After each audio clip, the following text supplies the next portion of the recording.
जो उनके बच्चे भी फिर सलामी देने के लिए अपने खूबसूरत अंदाज के साथ खूबसूरत किस्म की किताब पहने हुए आशिम बाजार में बेहतरीन तरीके के साथ बनने मुझे बच्चे छोटे जरूर हैं, लेकिन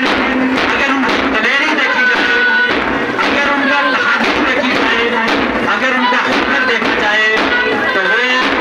उनके कद उनके छोटेपन नजर नहीं आने देता। अगर कभी पब्लिक स्कूल लड़की बेहतरीन अंदाज से प्रयोग करते हुए और सलामी लेते हुए सामने से गुजर रहे हैं, खूबसूरत अंदाज